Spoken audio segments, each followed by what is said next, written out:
Hello viewers, I am Kausalya. Today we are going to solve problem 5 in exercise 4.2.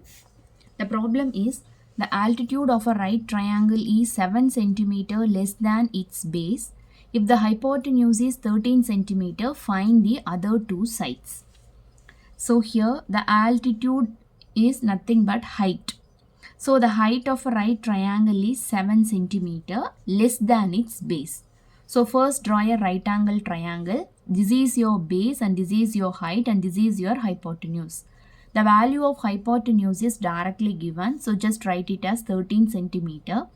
Now we don't know the base, but the relationship between your base and the height is 7 cm less than its base. So to start with, let the value of base be x. Therefore, here the altitude, okay, the height is 7 cm less than base. Now the base is x. So the altitude is 7 cm less. Therefore, it is x minus 7. So you see, let the base of the triangle be x. Now the altitude is x minus 7. This is from the given problem. Now, by Pythagoras theorem, you see this AC square is equal to AB square plus BC square.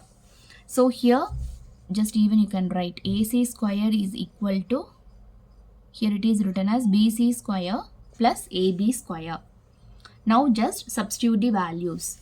So here the value of AC is 13. So 13 square is equal to BC is x square plus AB is x minus 7 the whole square. Now you see this equation this expression can be expanded by using the formula A minus B the whole square. So this is given as A square, that is x square, plus B square. So here B square is 7 square, which is 49, minus 2AB, 2 into x into 7. Now when you simplify, you see x square plus x square will become 2x square plus 49. Again 2x into 7 gives you 14x. Now again we are rearranging and we are making a perfect quadratic equation. So here you see, here we have a 2x square, here we have a 14x. So just I am moving this number to the left hand side. So 169 minus 49 gives you 120. So 120 is equal to 2x square minus 14x. So just I am shifting this 120 to the right hand side as I have a positive x square term. So here 2x square minus 14x minus 120 is equal to 0. So here you see, from this equation we can divide the entire equation by 2, which will make our solving bit easier. So here when you divide this by 2, it becomes, here this equation becomes x square minus 7x minus 60 is equal to 0. So this is the quadratic equation, x square minus 7x minus 60. Now we are going to solve this equation.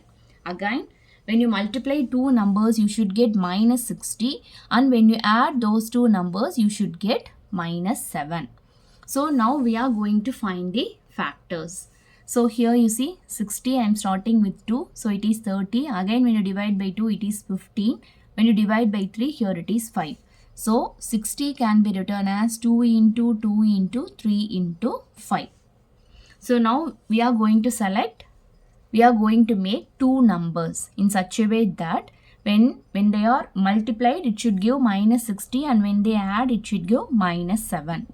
So first we are going randomly. You see here 2 2s are 4 and 5 3s are 15. So 15 into 4 will give you 60. But 15 minus 4 will give you only 11. So this is a wrong choice. Now we go by another try. 2 2s are 4 and 4 3s are 12. So here 12, here it is 5. So again 12 into 5 will give you 60, and 12 minus 5 will give you 7.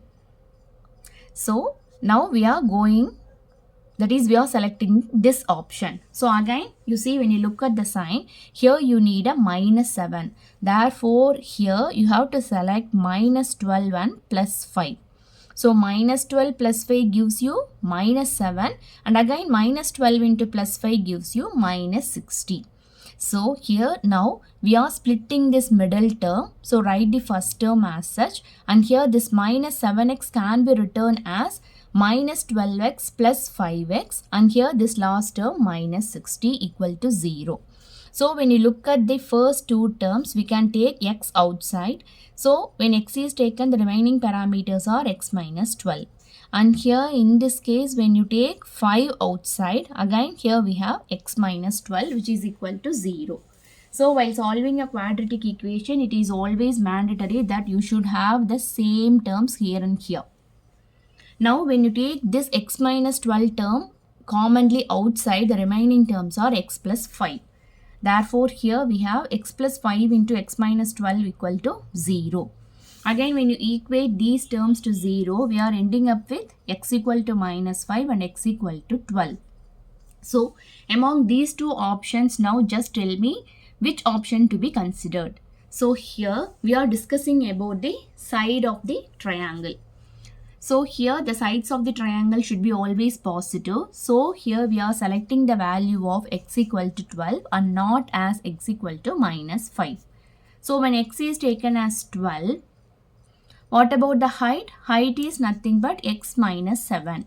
So 12 minus 7, which is equal to 5 centimeter. So the length of the other two sides are given by 5 centimeter and 12 centimeter. So that's all. If you have doubt, let me know in the comment section. Thank you.